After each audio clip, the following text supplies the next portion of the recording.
Day news channel में विनीता आपके साथ। आइए देखते हैं आज की कुछ खास और बड़ी खबरें।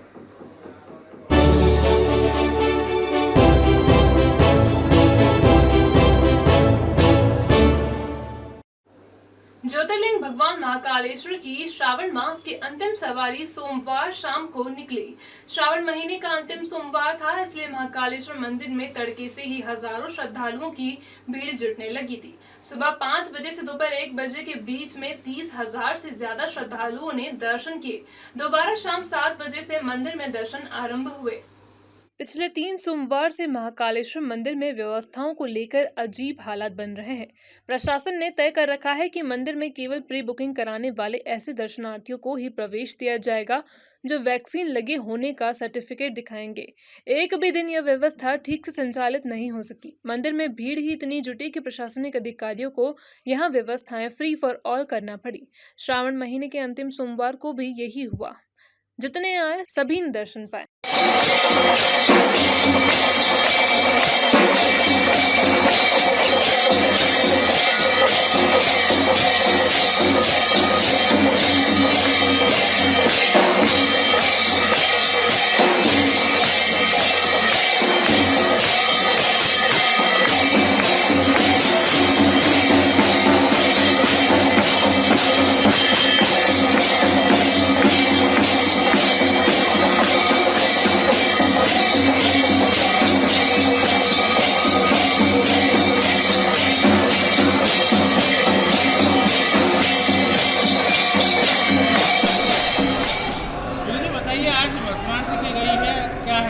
जय श्री महाकाल। आज सावन का आखिरी सोमवार है।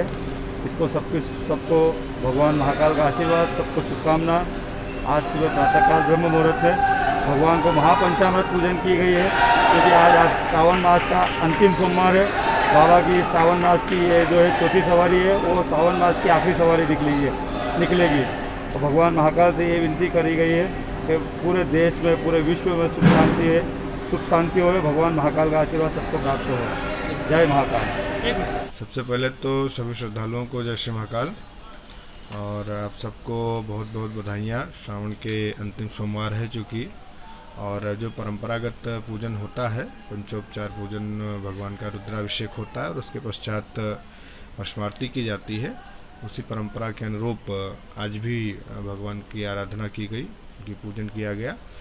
समस्त देशवासियों को श्रावण के इस सोमवार की बहुत बहुत शुभकामनाएं, बहुत बहुत मंगल कामनाएं। बाबा महाकाल से यही प्रार्थना की गई सार्वभौमिक रूप से कि पूरे विश्व का कल्याण हो, और जिस महामारी से आज पूरा विश्व त्रस्त है, इस महामारी से बाबा महाकाल जल्द से जल्द छुटकारा दिलाएं। जय श्री महाकाल। आज विशेष दिन है। श्रद्धालु की तादाद आप देख ही रहो कि कहीं से कहीं तक कोई कमी नहीं है।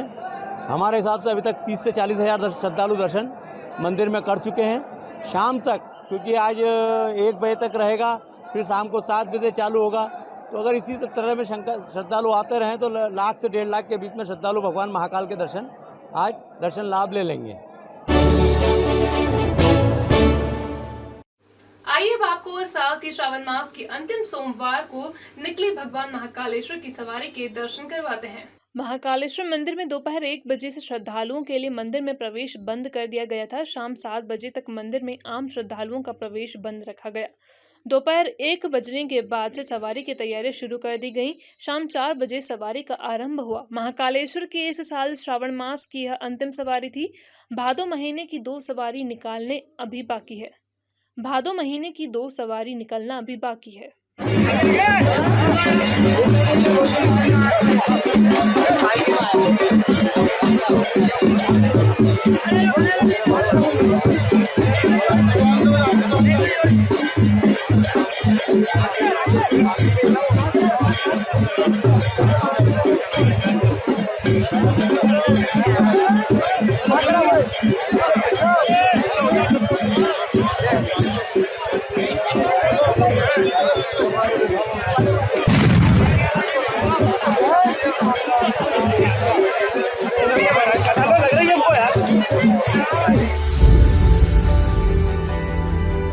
ओम गुरु कृपा राखी भंडार 21 वर्षों से अपनी सेवा दे रहा है। फैंसी राखियों का खजाना, क्वालिटी में मध्य प्रदेश नंबर 1 काउंटर, शहर में सबसे ज्यादा वैरायटी है हमारे यहाँ। एक से बढ़कर एक डिजाइनर रंगों में है फैंसी राखियाँ। बन्ना डोरी, स्टोन राखियाँ, मेटल स्टोन राखियाँ, वुडन वाली राखियाँ, चूड़ा राखियाँ, भैया भाभी की एंटिक जोड़ा राखियाँ, बच्चों की टेढ़ी राखियाँ, फुंदा राखियाँ, ब्राह्मण राखियाँ, फ्रेंडशिप डे राखियाँ, चंदन राखियाँ, रामा पैटर्न राखियाँ, गुजराती कड़े महिलाओं के लिए। इसके अलावा और भी कई प्रकार की राखियाँ हमारे यहाँ उपलब्ध हैं। हमारा पता ओम गुरु कृपा राखी भंडार, प्रकाश टॉक, किचनी सड़क, उज्जैन। Mobile number 9098858899 9424511811। आइएगा जरूर। BSNL fibre internet connection high speed net से जोड़ें। Online classes, work from home, व्यापार मीटिंग बिना रुकावट के। आकर्षक और सबसे सस्ते plan, number 1 high speed internet connection के लिए आज ही संपर्क करें। अवंती डिजिटल एंड ब्रॉडबैंड एवं Shri telecom, 231 heritage tower, Tejankar अस्पताल के पास। मोबाइल नंबर 8989858422, लैंडलाइन नंबर 0734-255-2222 और 255-3333।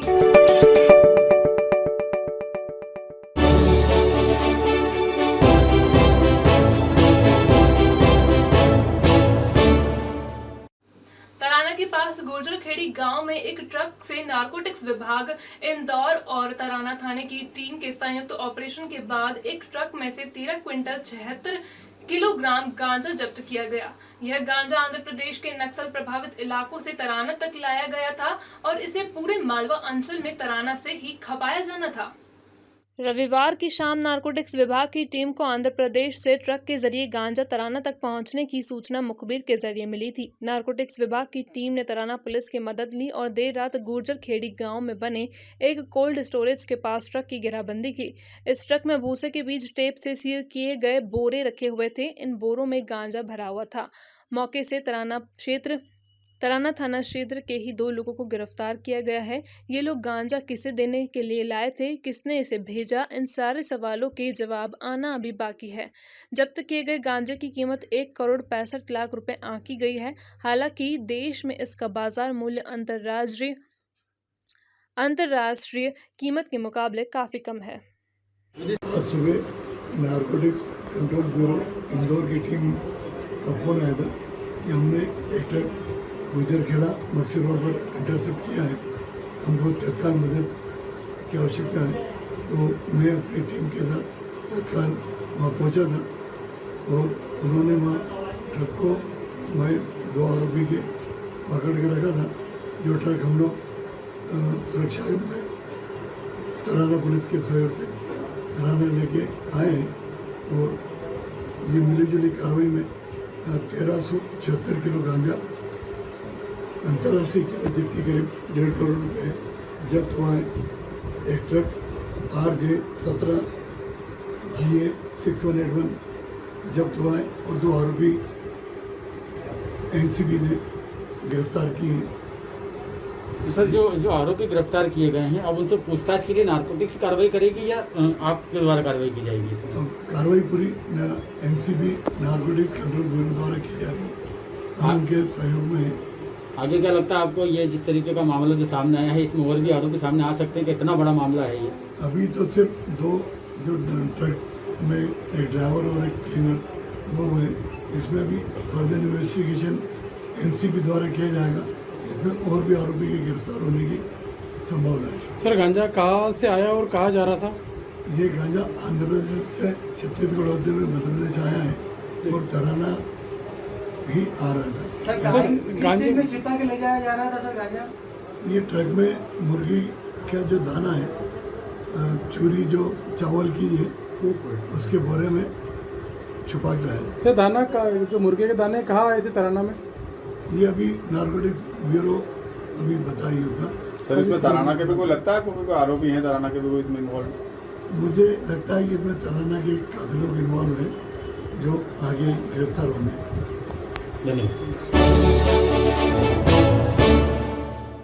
भारतीय भारतीय जनता पार्टी के प्रदेश अध्यक्ष वीडी शर्मा अल्प प्रवास पर सोमवार दोपहर उज्जैन आए।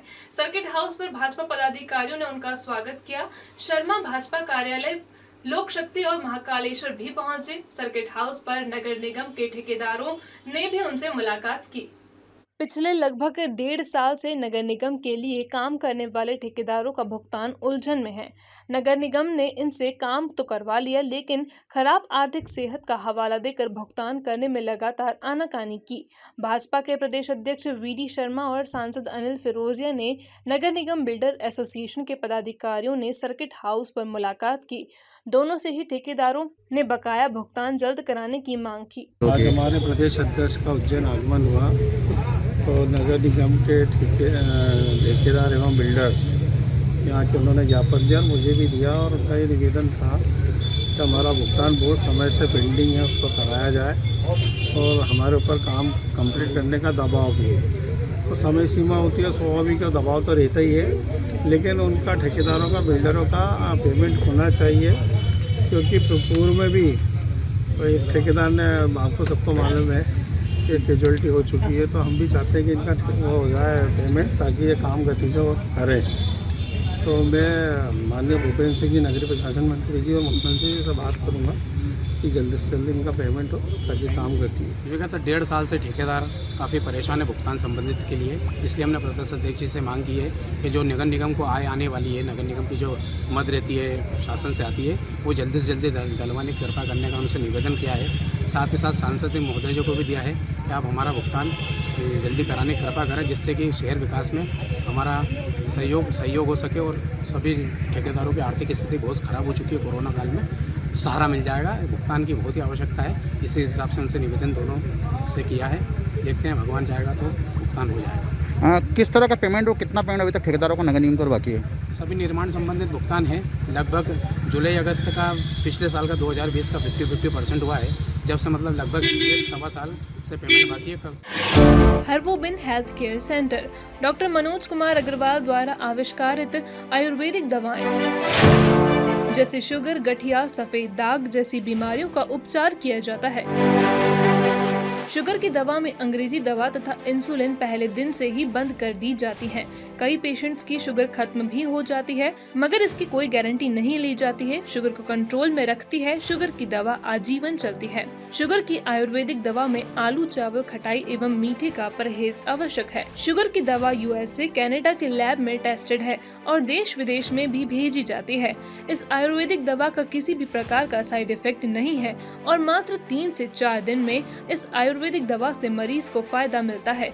इसके अलावा किडनी, लीवर, अस्थमा, माइग्रेन, मोटापा, वजन बढ़ना, चेहरे की सुंदरता, बालों का झड़ना, लकवा, सेक्स समस्या, शराब छुड़वाना और साइटिका जैसी बीमारियों का इलाज होता है। अगर आप भी ऐसी किसी बीमारी से परेशान हैं तो याद रखिए हमारा पता, MZ8 शुभम कॉर्पोरेट, पहली मंजिल, सपना संगीता के पास, इंडसइंड बैंक के ऊपर, Indore. Mobile number 9826951020, phone number 07314020 820।